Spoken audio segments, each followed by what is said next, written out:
All right, welcome to Talk-Jitsu with host Oogie Mike, Joey Boretski, and me, Jordan Preisinger from Jordan Teaches Jiujitsu. Today we have a great episode for you guys today, and what we're going to talk about is a lot of things. We're going to start off with head position in Jiu-Jitsu and in wrestling.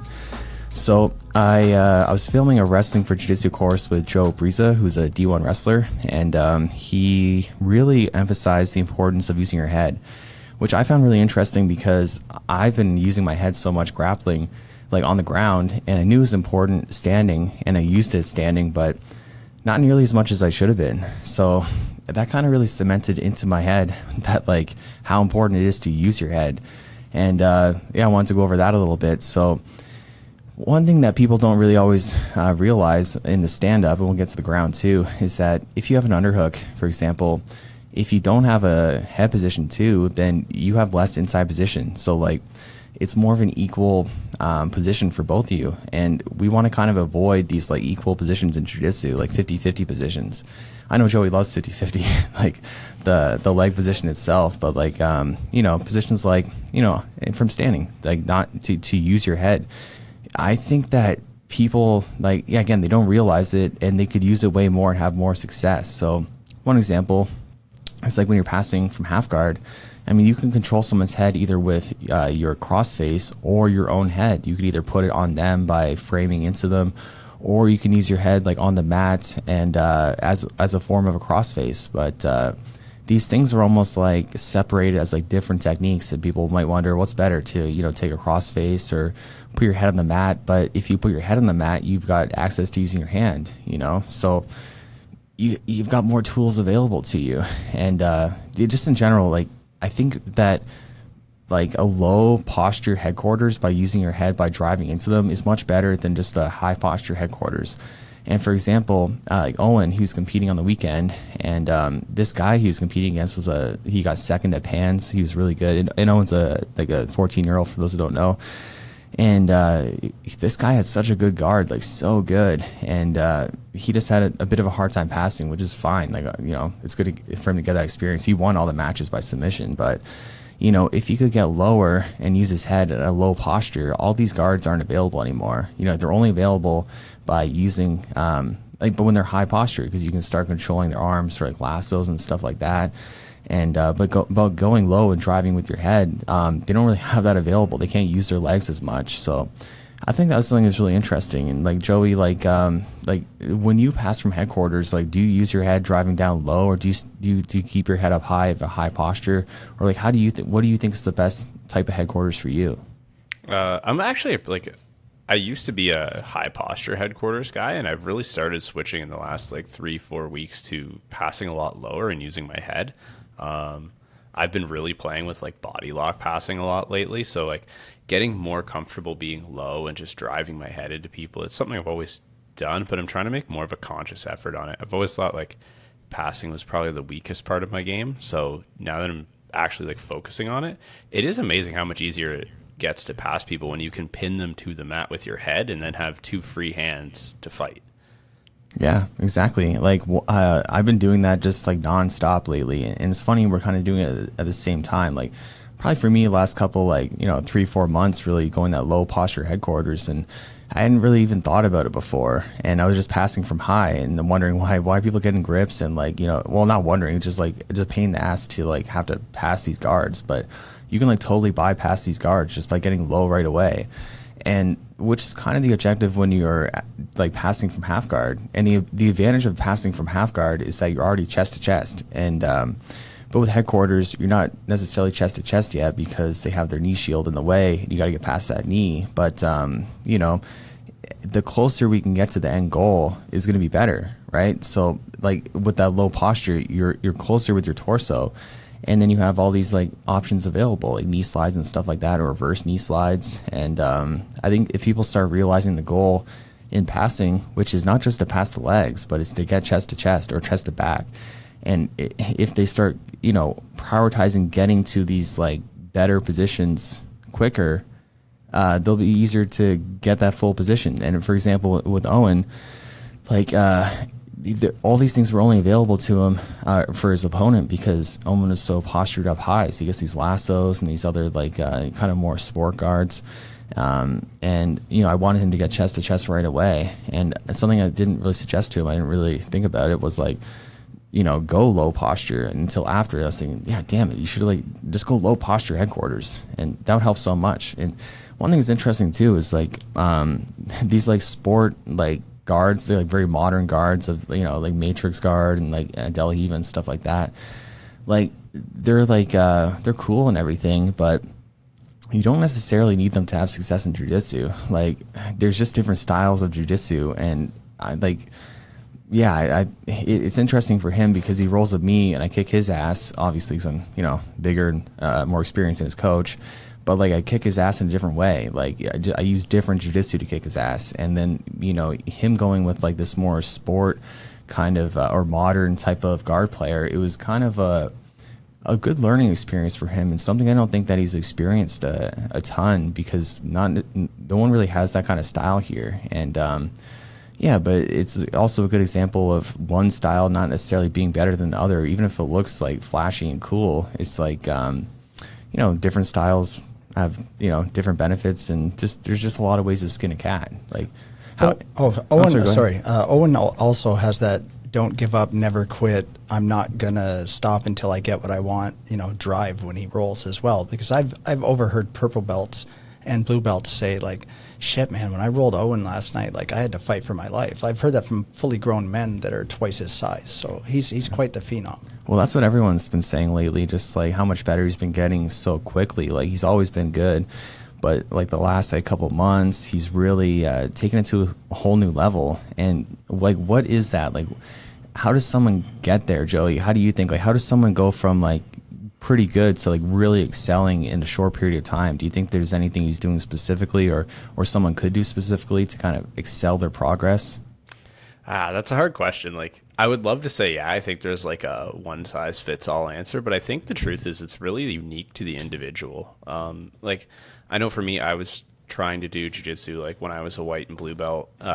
You know, like coach shows a move and I'm trying to do that move and trying to do basically what I'm told. And then I had one person who wasn't really a coach, that I guess maybe like kind of a coach at the gym, but just a higher belt, who kind of said to me like, you know, you're not the same build or body type or person that the head instructors are. So why are you trying to do exactly what they do? Like, do your thing, like be creative, you know? You can't be, and it always stuck with me. He said, you know, I can't make you the strongest or most athletic person on the mat, but you can be the most creative. There's nothing stopping you from doing that. There's nothing stopping you from rolling the way that suits you and your mind and your strategy. Kind of like earlier, we were talking about like using your head, not just like literally, but metaphorically, like use your head. And for someone like Owen, who has some natural talents, just doing what works for him and using like his skills in the way that best suits him, and not trying to like be a mimic of someone else. I find for me, when I'm teaching people, when I can get them to stop trying to be a mimic or a mime and do what works for them, that's when I usually see like the big skill progression. Yeah, it's funny you say that, because Owen, like in Owen's case, he's very much a mimic of me. Like he like really, everything I show him and teach him, he like 100% does, which is really cool to see. But definitely for a lot of people, like you have to kind of explore and see what's best for you. But like, well, and that might be like the style that works for him. Yeah, like exactly. You know, obviously like you're older and larger, but like you guys have similar-ish body types. You're not super different in that regard. So like maybe that style does really just mesh with him, and like you're the perfect instructor for him. Yeah, exactly. Like we're both pretty fast and like strong, athletic. So I think my style does work really good for him. And when it comes to like finding your style, because like the way I think of jiu-jitsu is like jiu-jitsu is jiu-jitsu. It's all the same in the sense of like you need to do this, prioritize this and that, but like there's different paths to get different places. So how does someone actually go about finding their style? You know, because it is good to be creative 100%, but you also need to do things fundamentally sound as you're creative. So is it more of like finding like, okay, is like outside passing better for you, or is like pressure passing better for you, or are like guards like you know, like De La Riva better for you, where your legs on the outside, or should you prioritize bringing your leg to the inside? Is it kind of stuff like that? Do you think that really kind of determines someone's style, or how would you kind of describe that? In a way, yeah. I like when I work with my students, usually I try and like if we're doing guard, we've been doing guard passing this week. So I'll show some like outside like Toriano style passing. And then we did some like more like pressure, body lock, knee slide style passing. And I tell most people, and the feedback I get is usually for most people, one of those two things will feel way more comfortable when it comes to passing, like being outside and like going around the guard or getting super close, grinding into the guy with your head and sliding through it.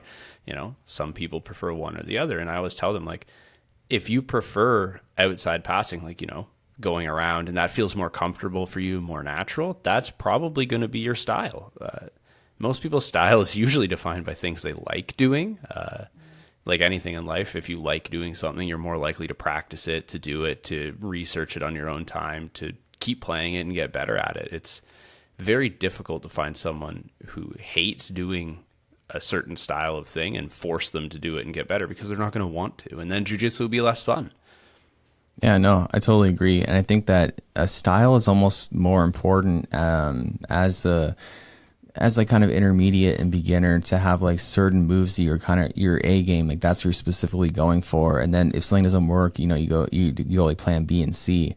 And then as you get better, or just if you want to, you can just do different styles. Like for me, like I feel like I can do any style just because I've like not been like super set on like a specific thing always. Like I always try to do everything and learn everything, which is good for me, but you don't necessarily have to go that path either for everyone. And like now I feel like what my style more so is like just being like transitional and stuff like that, more so than specific techniques that I utilize, because I try to use it all. But you know, for you, Mike, like beyond your technique like itself, like how do you think your actual style has changed, like from like let's go from like blue belt to purple, like the last couple of years, like how's your style really changed? I was just thinking about that.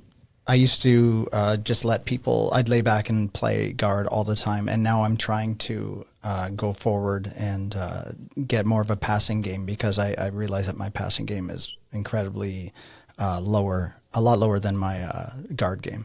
So I've been working on that a lot more. With blue belt, white belt, it was all guard. And now I'm trying to get more into passing. So yeah. And styles too can be more like how loose you are or how tight you are.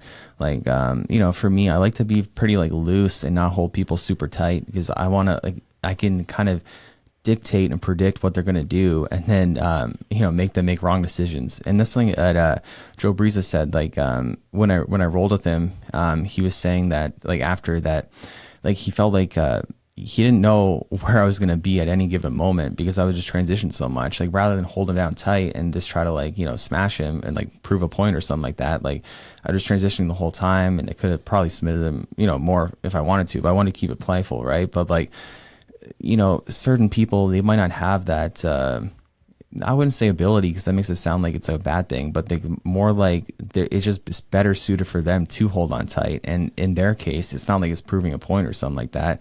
It's more like that's what they're just good at, rather than being kind of looser and transitioning and stuff like that.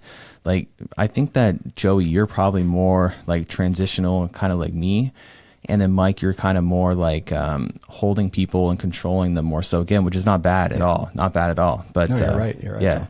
And like Joey, is that how you would describe your game? Kind of like mine, more like transitional, let people make mistakes, and every move they make is going to be a mistake.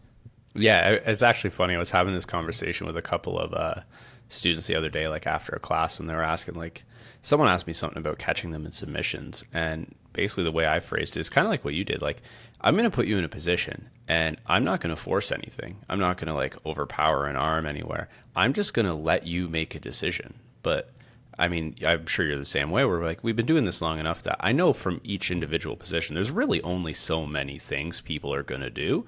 And I just have an answer ready. I'm ready to transition the moment you decide what you're going to do. I'm a step ahead. I'm letting you make the mistake and then just punishing you for it. I'm never trying to like take something.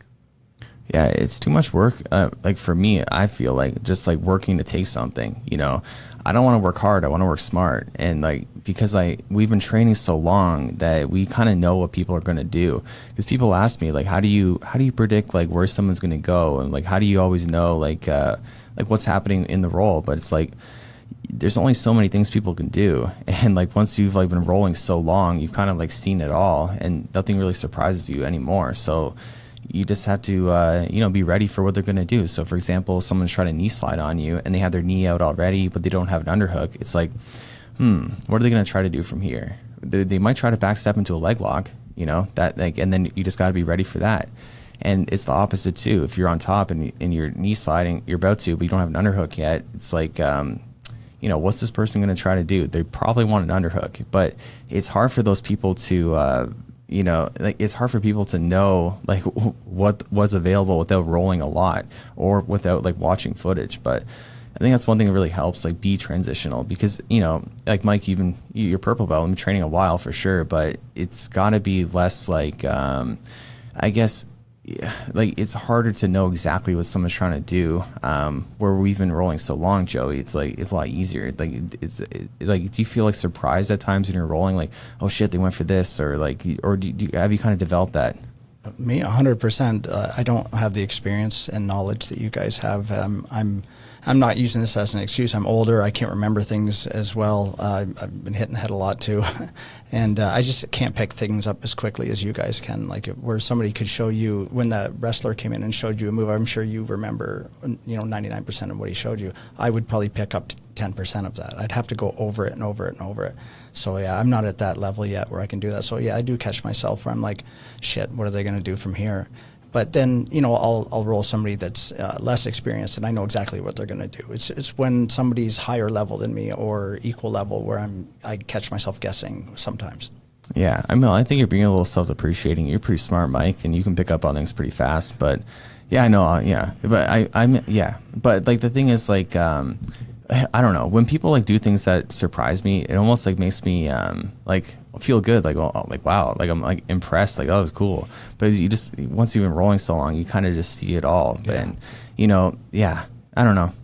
Well, I think one thing that really good grapplers do, and like I know you do this because you did it with me all the time, is like we said, like there's only so many things people can do from a position, but what really good grapplers do is they take away your options. They force you into, well, there's only one thing you can do from here that makes sense.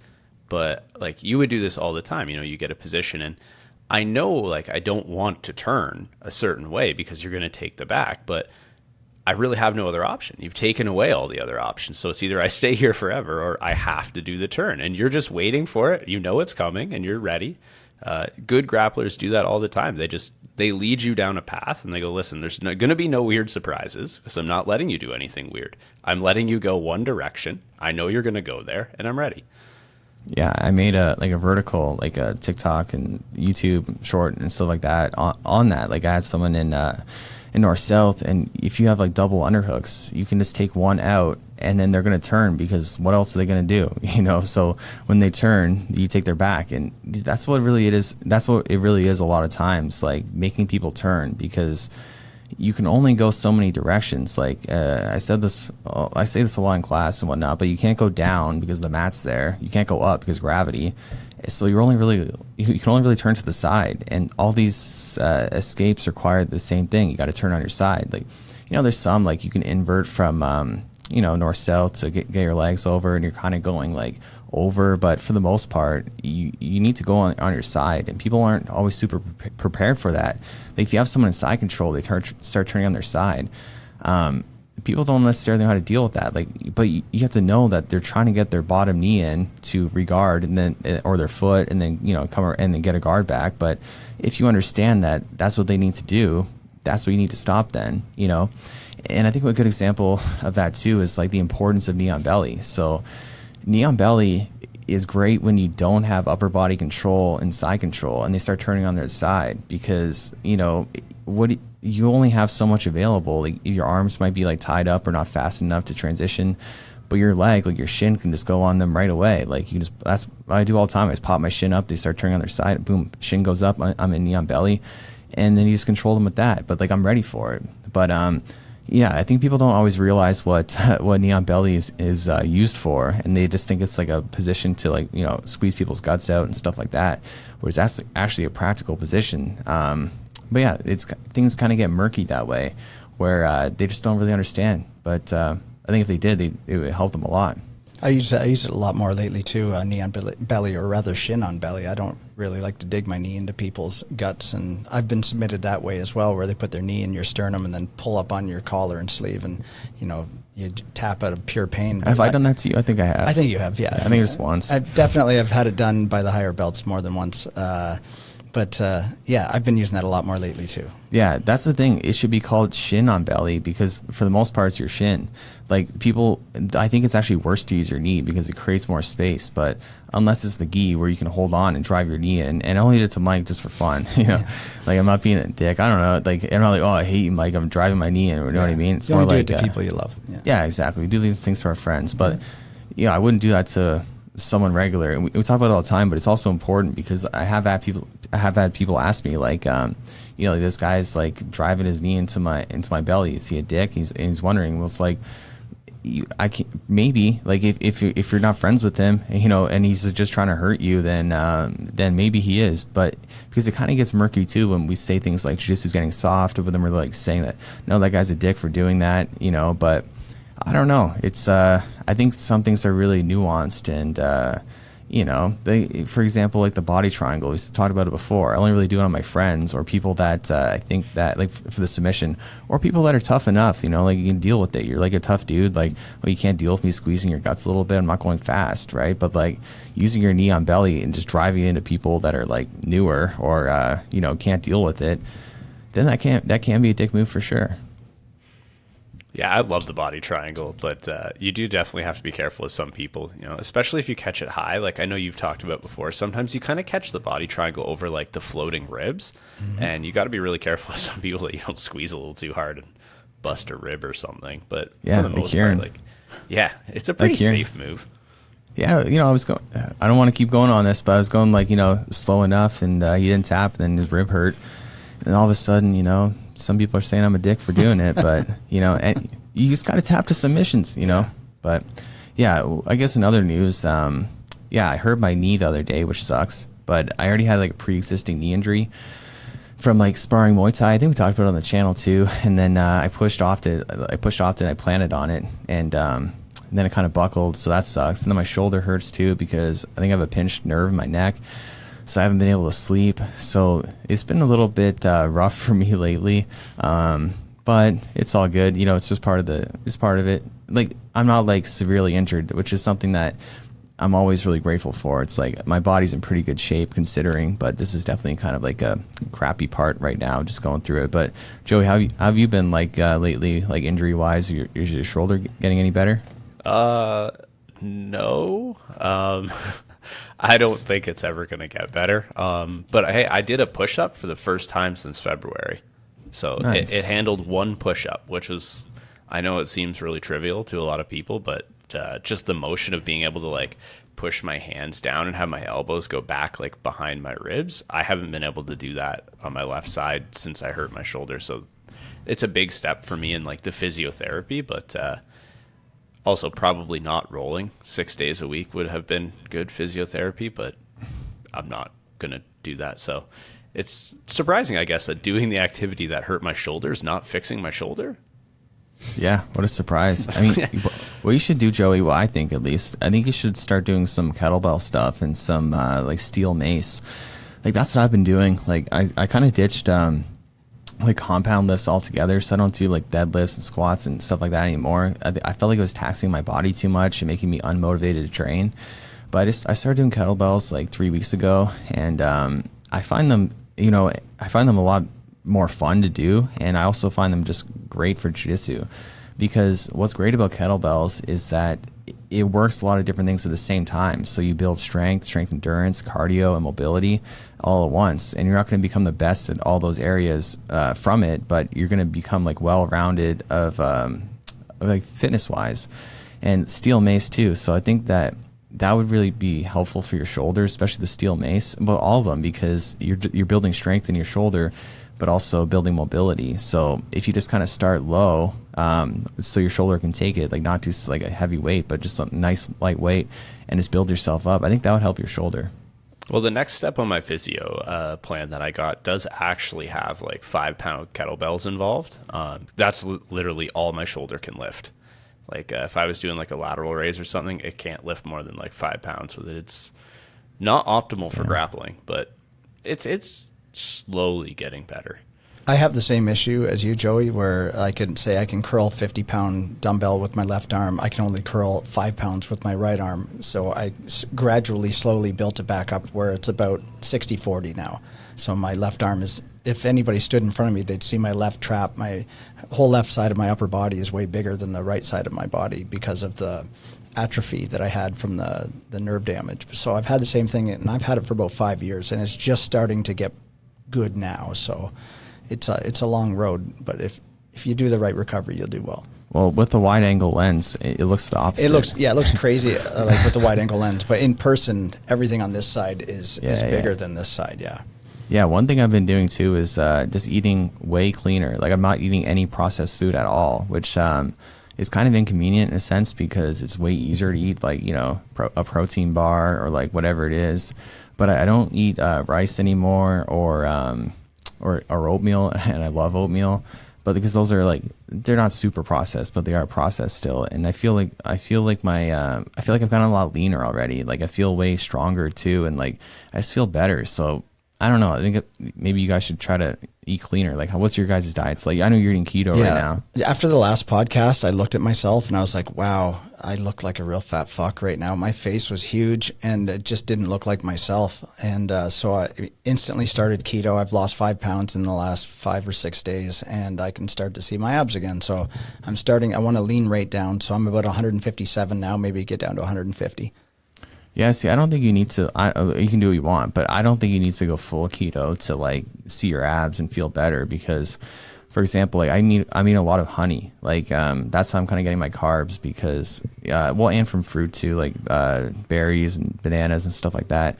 Basically, eating a lot of like meat, which vegans probably won't like, but no, like a lot of meat and a lot of fruits and a lot of Greek yogurt and stuff like that. And I feel like lately, my body composition just looks better than ever. Like I feel way leaner. I can see my abs, and like I don't feel hungry ever. Like I don't track my calories either, which I think is like huge. Like I don't do that either. I don't think it's a way to live. Like personally, like I think that's like, you know, fine if you're dieting down for a specific reason, or you know, you need to do it quickly or whatever it is. Like I don't know, you're trying to like build a lot of muscle, but like I don't want to live day to day counting my calories on MyFitnessPal, which I've done before in the past. And it's just, you know, I feel like I can eat like basically as much as I want without going crazy, but just by eating unprocessed foods, I just feel way better. Yeah, I basically eat meat, cheese, and eggs, and I eat when my body tells me to eat. I'm hungry, I eat. I'm not hungry, I don't eat. When I need energy, I eat. So that's about it for me. That's as complicated as it gets.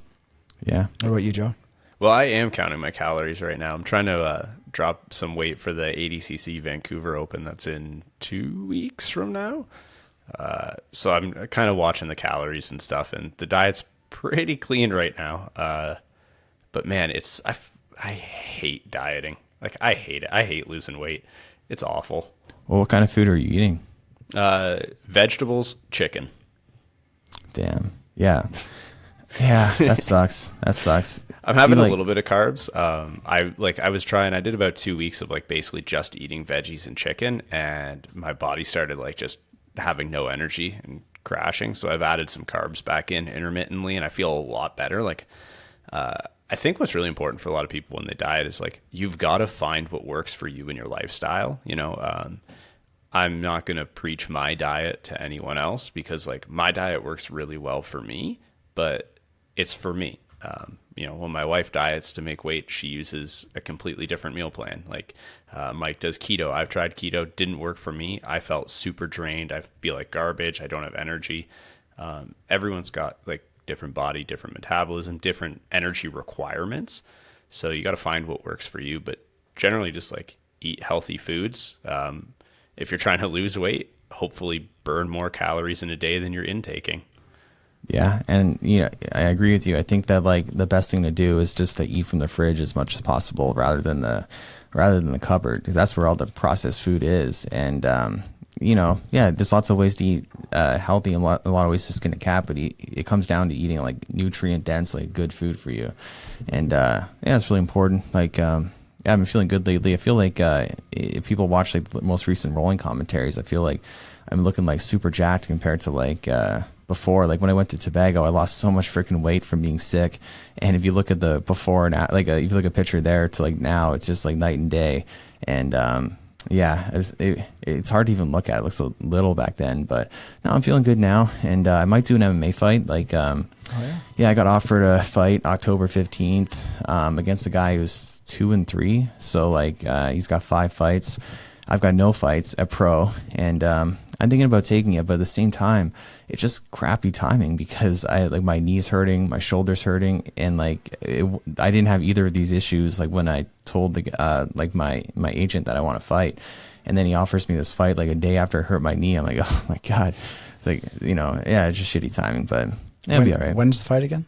October 15th. So I'd have like I think like 10 weeks to train, and I've already been pretty good with like my diet and exercise. So I'm just going to kind of see how my knee goes, my shoulder, because I haven't been able to sleep at all because there's a pinched nerve in my neck. That's what I'm pretty sure it is. It like radiates down to the shoulder. Yeah. And I can't like lie down on my stomach, and I had to like either sleep on my back or like on my side kind of. And it just sucks, but I'll be all right. Support for Talk-Jitsu is brought to you by Manscaped, who's the best in men's below-the-waist grooming. Their products are precision-engineered tools for your family jewels. Manscaped Performance packages the ultimate men's hygiene bundle.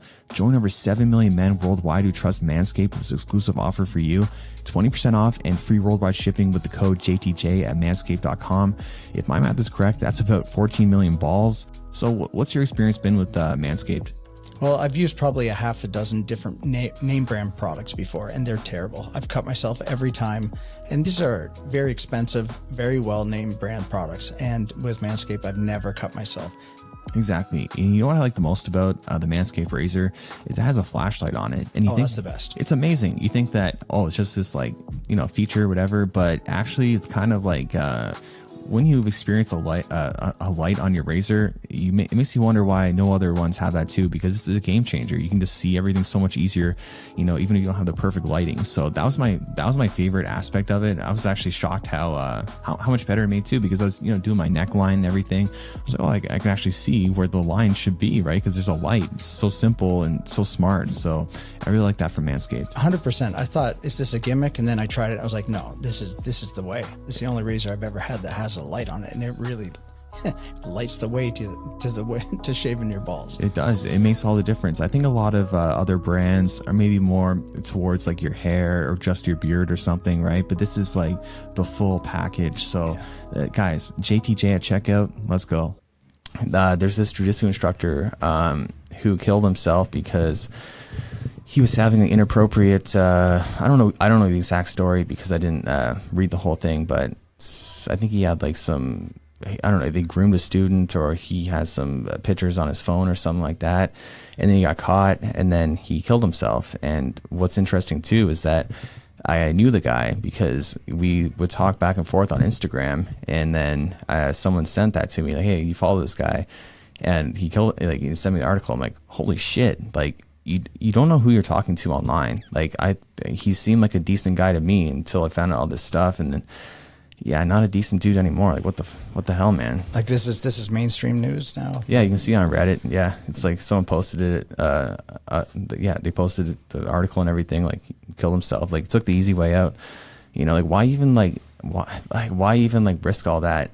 Like even if you want to and you're a creep like that, like why even make the risk that's going to completely ruin your life, and then you just kill yourself just to not deal with the consequences? Yeah, that's definitely mentally fucked up in the head for sure. Yeah, and we talked about this before, like grooming and stuff like that in jiu-jitsu. And, jiu-jitsu overall is a pretty good community, but there's some awful people out there. And, they're just awful. I think in anything you're going to find 1% of people are dipshits or assholes or psychopaths or schizophrenic or whatever, you know what I mean, has some major disorder or problem that is problematic. Yeah, but I think jiu-jitsu, the problem is that it's like almost easier to do these things. It's like easier to groom because people look up to these like black belts and instructors, and the parents trust them, and they should trust, many instructors are great. And like, I appreciate the trust, that people have in me. Like, I'm not a creep, but like, I'm not doing anything. I'm not texting them and doing this weird shit or whatever. Like, it's very transparent. Like, they come to learn jiu-jitsu, they can watch the whole class, everything's good to go. But like, they shouldn't like not that they let it happen. But I mean, like, let anyone talk to, like, instructors shouldn't be talking to students like outside of class, like when the students are young or anything like that. I don't know if that was the case, but I don't know. I wish I knew more about the story, but it's super fucked up. And yeah, maybe next podcast will be more well read on it and can speak on it more. But yeah, that's terrible that somebody takes their life. But then if they're, I don't know the story, but if they are a piece of shit, then I really don't fucking care, And I was talking to someone else too that I guess kind of similar story, but not similar at all. But like, I guess it kind of moves into it. But like, no, like their instructor had like a problem with them, and then they were at class, and then the instructor just like tried to kill the dude. Like when they're rolling, not actually kill him, but like he was like 300 pounds using all his weight. Yeah, I shouldn't be. Yeah, I wasn't being literal, but no, he was like 300 pounds using his weight, just like crushing him. Like this, I was talking to the guy today. And like he was like asking him, like, did I do something to upset you? Like, and then he just wasn't saying why. He was just like crushing him the whole time. Again, using his weights, 300 pounds. And like, I think that's such a bullshit thing to do, is to use jiu-jitsu to like retaliate against like problems you have with someone. Like when you could just talk it out. So yeah, instructors like that piss me off, because I dealt with that too before. Someone trying to kill me for, and again, not literally, but like just for like dispute, like, in the past. I've had the same thing happen to me in the past a couple times. Had a disagreement with a couple people and tried to take it out on me. They aren't with the club anymore, but definitely tried to take it out on me. I'd love for them to come back now and roll again, but I wouldn't take it out on them. But yeah, it sucked when I was a white belt and I had people with disagreements just fuck me up and do shitty things. Yeah, I mean, like, it can be a good thing in a sense of like using jiu-jitsu to like solve disputes if like if it's kind of more mutual, like some, not where someone just pissed at you, they don't tell you, and then they just try to hurt you and stuff like that. But for example, like, sometimes people piss me off in the comments. I tell them, come roll with me, because there's a sport we do that we can solve our differences. But like, that'd be a mutual thing. Like, you pissed me off, I pissed you off, let's roll. But like, to just, use your weight and all this stuff just to crush a student, or use your experience of like the guy's like a black belt and one guy's a white belt, and he's mad at the white belt, just crush the shit out of him. Like, that's not cool. Would you be opposed to, say, two blue belts, so they're, they know what they're doing, that hate each other in class, and they said, listen, we want to have a match and just settle our dispute? Would you be opposed to them doing that in class, or would you do it after class, or how would you settle that? What would your scenario be for that? Yeah, I'd be opposed to it. I'd be like, guys, grow up, like, just get over it. But at the same time, I don't know, standards for me and thee, but I don't know the quote, but like, because rules for me but not for thee, or because I would want to do it, you know what I mean? I'd want to, like, if someone pissed me off, I'd want to roll with them, but it's almost like, I don't want that shit in my gym, you know what I mean? But like, if it's for me, let's just do it in private, and we'll do it. And I don't know if this sounds petty, but one thing I did was this guy pissed me off in the comments. He's just being a dick. I was like, okay, come roll with me. He's like, oh, whatever, you can't. I'm like, okay, if you pay your flights, and if you beat me, I'll give you $10,000. And if you're confident you're going to win, there's no risk to you, right? And there's no risk to me, because I feel like I'm not worried at all. So he's just going to waste his money and come out. But then he backed out. He like changed his tune really quick. And again, I don't know if that's petty, but sometimes people just piss me off. And it's like, again, we do a sport, we can kind of settle it. And I just want to settle it. Well, that happened to Joe Rogan before too. Some guy said, I'd kick your ass. And he's like, well, come down to the gym. And they filmed it, and Joe Rogan beat the shit out of him. Like 3 matches in a row. And they settled their dispute right there, shook hands, and, the guy joined, I think, afterwards or something like that.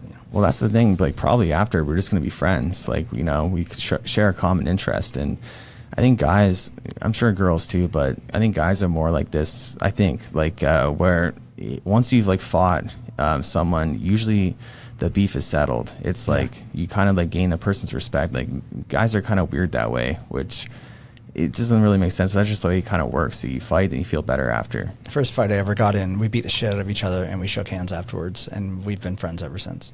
Yeah. So Actually, you know what I want to do? I've been thinking about calling out Bradley Martyn. I don't know if you guys know who that is.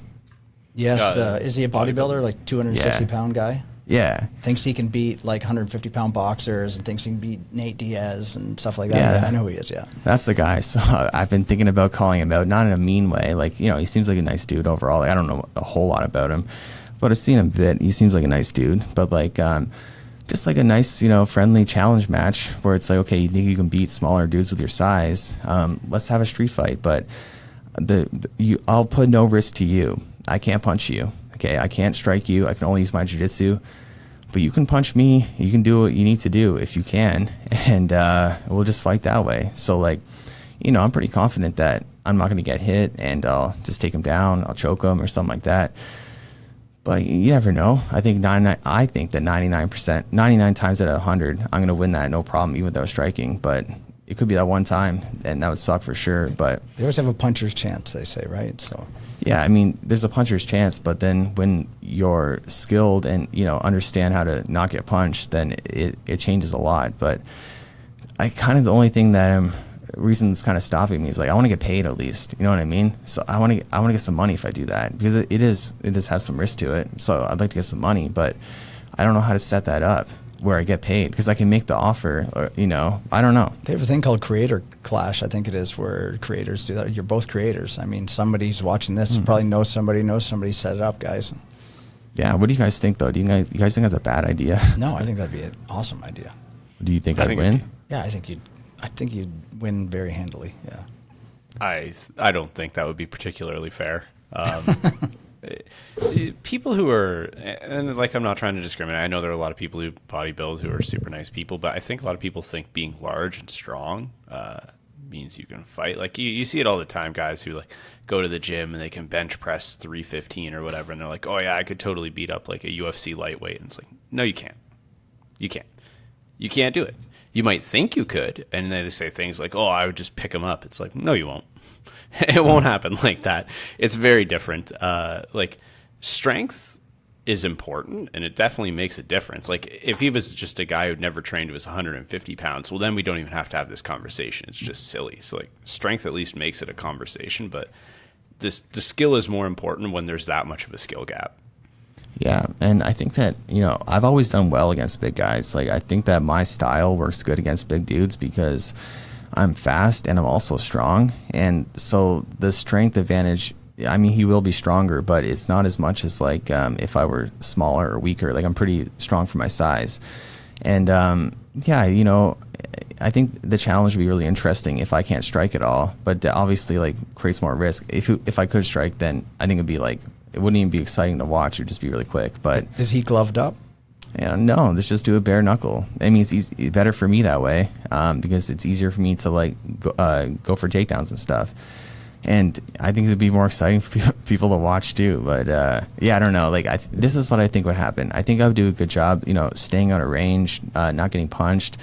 And when I find my opportunity, like, he probably like overextend like an overhand right or something like that, and I would just shoot him for the takedown at that time. And yeah, you know, worst case, just say like I shoot in on the hips and I don't have enough power to drive him down. I could just pull guard, and you know, people can't pull guard in a street fight. Well, I'm pretty confident I'd be okay because if you say you can't get a big dude down, and you do pull a guard and you have a really good guard, you have like an understanding of how to not get punched, and then how to submit too, because I feel way more, I feel like I'd be a way less risk of getting punched from my guard than standing, you know? So like, yeah, I don't know. People probably talk shit if I pull guard, but at the same time, it would show, okay, people can pull guard in a street fight and do just fine. What is your walk around weight?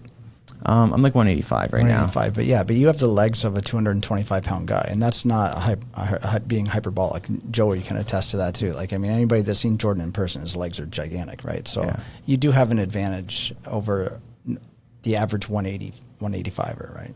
That's true. I think it'd be good. I don't know. I think it would be it would be good for YouTube. I think it would be. I don't think it'd be good for him. I think it would be good for you. I think it would be good for YouTube.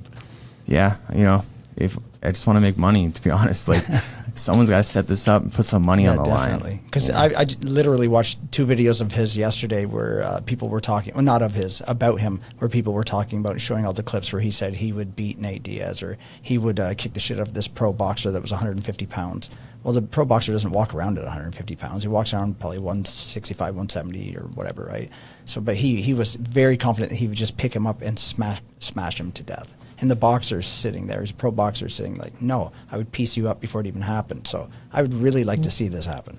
Yeah, you know, with that, with the boxer, I hate siding against like the boxer. And not that I necessarily think that Bradley would win against him, but I think that it's going to be way easier to do damage to a smaller opponent that's only a striker. And less tools, right? Less tools, because he might be able to take him down, and if he does get taken down, then that he doesn't have any tools on the ground. You know what I mean? Where it's like me, like, because he's going to use his size the most on the ground more so, and I'll be just fine on the ground, and I strike too, so you know I also know how to evade punches just fine. And yeah, those that don't know, Bradley's he's like a podcaster, and yeah, he's just saying you can beat Nate Diaz and this and that, but it's also smart of him just to say this stuff, just to like. Yeah, well, we're talking about him. Everybody's talking about him now, so.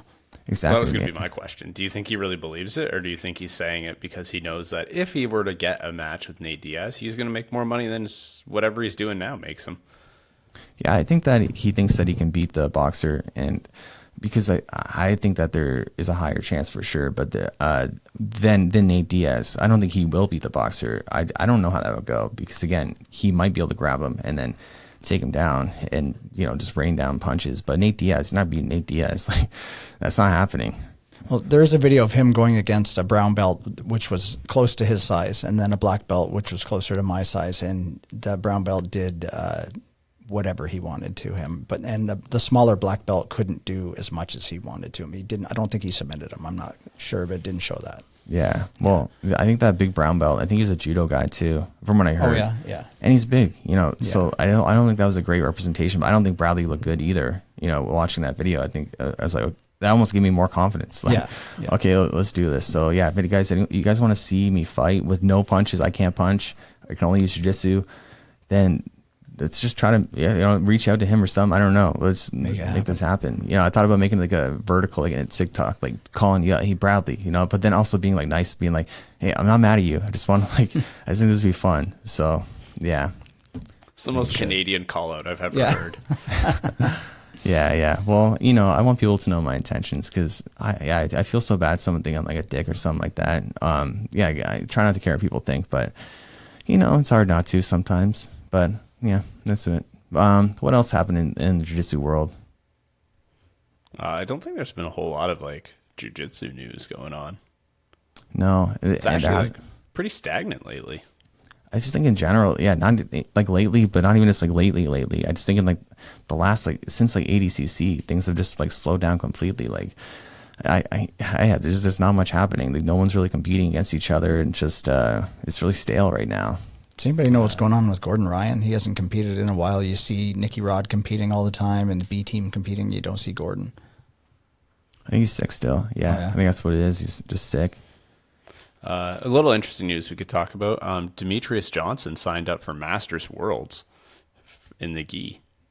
Yeah, former flyweight champion of the UFC. I think he'll do interesting. Well.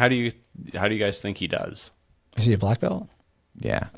Well, it just depends, like, who's in its division, because Masters, you could get some, like, you know, former really good adult competitors, or you might just get kind of just run-of-the-mill black belts. That it depends who signs up, where, like, adult division, it's always going to be killers for the most part, like doing worlds.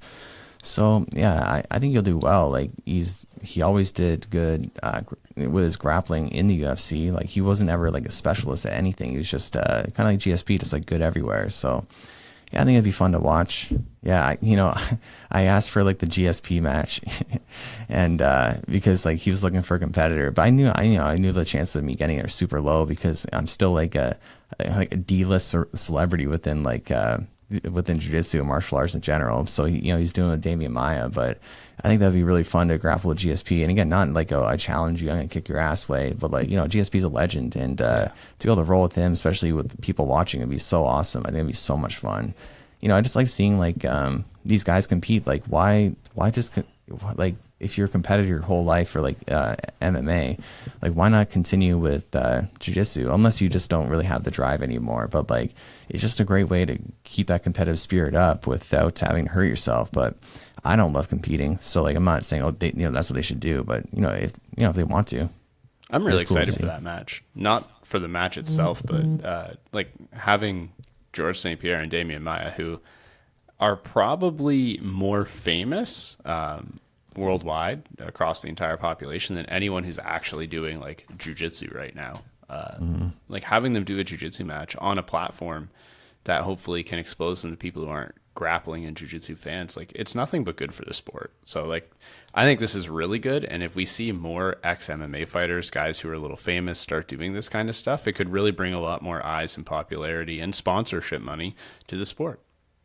Yeah, I mean, like UFC's doing a great job promoting jiu-jitsu, and they were going to have ADCC, and then all of a sudden they're sticking with FloGrappling, which is bad for jiu-jitsu. Like the UFC was doing a great job, like having all these different events, and like, having ADCC and just promoting it more. And then I wish that didn't happen with FloGrappling, but yeah, it's just the more we can see jiu-jitsu grow, the better. Just like yeah. I haven't been following much the UFC. Do they do any of the gi matches, or is it all no gi? No, it's just no gi. Yeah. Why is that? Do you think it's just like the UFC audience like didn't give a shit about the gi? If I had to guess, I think no gi is probably a little more spectator friendly. I think the UFC saw the success of ADCC. Like you said, they were trying to get a deal in place to actually air ADCC, which is exclusively no gi. So I think they see the marketability of that. And because it is on Fight Pass, you're getting a lot of MMA fans. I think no-gi is going to be more congruent with what they're used to seeing for grappling. I mean, most MMA fans can recognize a rear naked choke, an arm bar, stuff like that, and they have a general idea what's happening. You throw the gi in and people are playing, worm guards and stuff, and they're going to be lost. So I think it's mostly just like a appeal to the audience. I'd like to see them add some gi eventually, but for now I think it's actually smart to focus on what's most similar to their already existing fan base. What do you think about like Mo Jassim? I think that's how to pronounce his name. Like switching he went from Flow for ADCC to, and for those who don't know, he's like the owner of ADCC, or like the organizer. Like he was with Flow, then he's announced he's going to UFC Fight Pass, and then he brought it back to Flow. Like I feel like it's kind of like selling out jiu-jitsu in the sense of like there'd be so many more eyes on jiu-jitsu on Fight Pass, and maybe he made a little bit more money putting it back on Flow instead. But like that doesn't benefit the community. No one likes FloGrappling, so maybe he made some more money, but at the same time, it's like at the expense of actual grappling itself, and people like grappling. Just personally, it's much easier to just pay $9.99 a month and get UFC Fight Pass, and you have all that. Then you can watch that as well. Then to get like a FloGrappling, you got to pay $100 and some bucks, and you're only going to watch. Well, I'm only going to watch one or maybe 3 events or 4 events most of in a year. Yeah, it's just not worth it to me. As far as I know, and I've talked to some people who do know more details, I can't out them because I don't want to get people in trouble, but it wasn't necessarily just a financial decision. As far as I've been told, and my interpretation of it is that part of the ADCC was the ability to stream multiple mats at once for the opens and have people be able to switch between those. And Fight Pass didn't offer that technology. It switched after the Canada one. So the Ottawa ADCC Open, there's a whole bunch of issues on Fight Pass. They weren't transitioning between mats. You didn't have the ability to have the multiple cameras for multiple mats and stream those simultaneously. Because they do Worlds, Flow does actually offer that technology. I'd argue it's not good. It's pretty poorly made, but they're really the only ones offering that streaming capability who want to show the ADCC product. So I think it was more of a problem with Fight Pass offering something that they really couldn't technologically do, and then I believe ADCC kind of had to make a choice, like, do you want to be on a streaming platform that's going to get you more eyes but can't adequately stream your product, or go back to Flow, who can stream your product but it's going to be a little more niche? Yeah, like I don't know anything about computer programming and stuff like that, but I feel like UFC guys, like, come on, like just get that technology in place. Like, I don't know. I feel like it wouldn't be super hard for like a, multi-million-dollar company. Like, I understand they don't have it now, but that's something they should have. So that's messed up. That's what I was thinking too. Why would like a multi-billion-dollar company not have the people to figure it out? And Flow can. It just didn't make sense to me. I'm sure they could. I imagine the UFC did some sort of like cost analysis on how much it would cost to build that technology and interface, as opposed to how much they're getting out of actual new subscriptions from ADCC. Because you got to remember, for them, just having people who are already Fight Pass members watch ADCC doesn't help them at all. It doesn't make them any money on the product. They need new people to sign up. So I'm sure someone did some math somewhere and said it's just not worth it to invest in that technology. Or maybe they just said we can't do it quick enough. Because I think the deal that ADCC signed with Flow is just through the end of the 2024 ADCC. So I would expect after that one, you might see some interesting changes in the landscape of who's offering and what networks are providing services there. Yeah, hopefully they get sorted out. Yeah, like there's 2 years if someone wants to build a streaming platform for ADCC. There's 2 years for them to do it before that deal is up, so get on it now.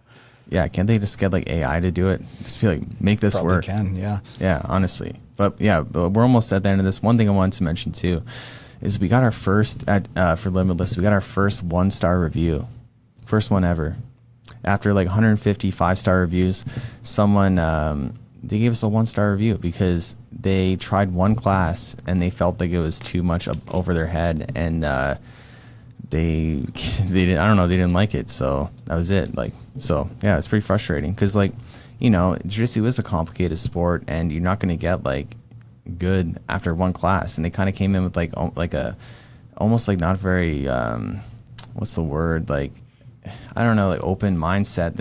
It's like they didn't even know what they were coming for, and like they just weren't very like happy the whole time. And then they give us a 1-star review, those fuckers. I find it like it's like learning a new language. For the first 3 months, I was like, am I ever going to know what the fuck I'm doing here? And then you have that holy shit moment, and then you start to figure things out. But for the first little while, I was confused as hell, just like every other person was when they first started. Yeah, I don't think there's a person alive that they start their first day and they feel like, oh yeah, I can pick this up, no problem. Yeah. Well, I mean, in the sense that you can pick it up, but they have it picked up already. You know what I mean?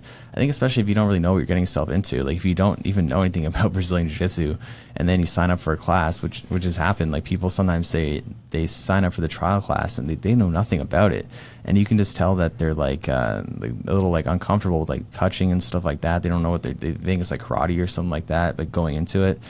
And just a little bit of research, could go a long way. You don't need to, to go in depth, but just find out what it is before you're doing it. Yeah, I mean, if you're going to do a sport, definitely Google what it is before you do it. I mean, I had someone email me not long ago asking about trial classes, and he responded with the standard stuff like, this is our information. Like, have you ever done jiu-jitsu before? Are you familiar with it? And they said no. And, you kind of probe with a couple other questions like, what made you interested? And one of the things they said somewhere in it was something like, I'm not comfortable with people being like in close proximity or like in my personal space. And I just kind of had a message being like, this might not be the sport for you. Yeah. Yeah. I basically got one of those people, but they didn't tell me first. They just came and then, give them 1-star review. Like, do we have no redeeming qualities? Like, like it's a nice gym, good atmosphere, clean, all this stuff. So like at least give us like 3 stars. If you had a hard time, give us 3 stars. Give us 1. Like, come on, man. Yeah. Well, even then, the 1-star review, like, just because they didn't like the sport, the 1-star review is like that every jiu-jitsu gym is going to be the same. It's going to be jiu-jitsu. Like, they'll be different in the terms of how they're presented. But if you don't like jiu-jitsu, don't give the gym a 1-star review. Give jiu-jitsu in general a 1-star review. The gym can be excellent, but if you don't like the product, like I don't like Indian food. I'm not going to give an Indian food restaurant a 1-star review because I didn't like the food. I know I don't like the food. It could be an amazing restaurant. I'm not going to like the food. So like 5-star restaurant, but the food for me is not it's not for me. So like, I don't think people realize like now that I'm a business owner too, like those Google reviews, if you're like rude and like you're lucky that you have a bunch of 5-star reviews to offset it, but like it can hurt. it can really hurt business. And why do that to someone? You know, like, why not tell us, like, I had a hard time today. Like, what's a good way to, like, kind of get into the sport easier? Like, you know, we have private lessons and people will stay with you after class to help you out. You know, we do like beginner courses too. But, you know, it's funny, whenever I look at like restaurants like to go to, I always look at the reviews and I always look at the negative reviews. And just because it's not just for to see if it's bad, but also because it's just so interesting seeing people's like psychology and the way people are, because like they just write the stupidest things. Like I was looking at this barbecue place and someone gave it a 1-star review because they didn't have any non-meat options because they were vegan. You know, it's like, it's a barbecue place. You know, like, what do you think they sell here? Because they went there and they were surprised. Like, guys, barbecue, like, you know. And then another one too was they gave this a place in town a 1-star review because they weren't open. Like, you know, because they're not open on, I think, Sundays and Mondays. They're not open, so they're like, oh, I tried to come here and, you know, twice and they weren't open both times. And, you know, whatever, you didn't even try the restaurant. And people can have their own hours. Like, businesses can do whatever they want for hours. You know, like, when you give them a 1-star review, you didn't even try it. It's the same. It's the same thing with Amazon. You see, like, some of the reviews are sometimes like the product never arrived. You know, 1-star review. It's like, you didn't even get to experience the product. You know what I mean? Like, you have a problem with Amazon, you know? Not the freaking product. But yeah, it's just so funny. People are so silly. It didn't really bother me a whole lot. Like, because I think it makes them look more ridiculous. The fact that they gave a 1-star review, like, I think it almost make it look more legitimate if they did give it 3 or 4 stars, something like that, where like they seem like a reasonable person. But it's like, you try one class, give a 1-star review, and everyone else, if you look at the reviews, they're all saying, oh, it's great for beginners. You know, it's like, we're very welcoming, stuff like that. And the one person, like, doing that 1-star review, okay, you're dumb, whatever. We're always welcome to beginners, like you said, after class.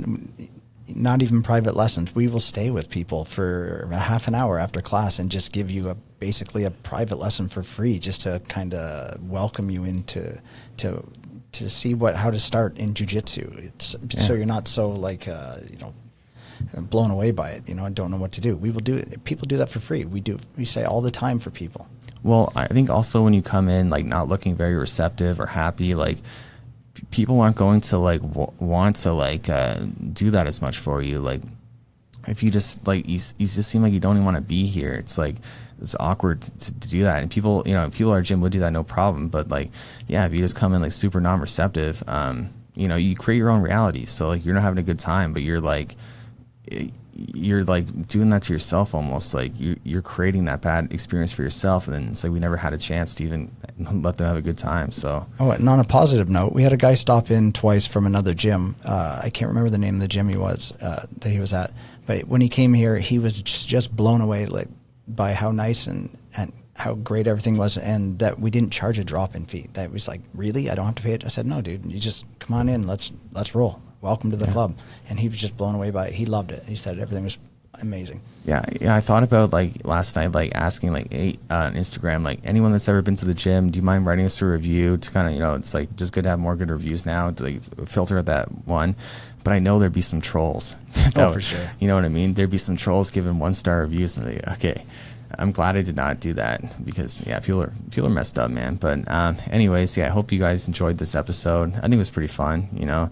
And if I can get that fight with Bradley, I'm definitely willing to do it, especially if someone offers some money. So let's make that happen. And yeah, thank you for sticking around until the end of the podcast. If you're still here, please leave a comment or a fist bump, and we'll see you guys next time.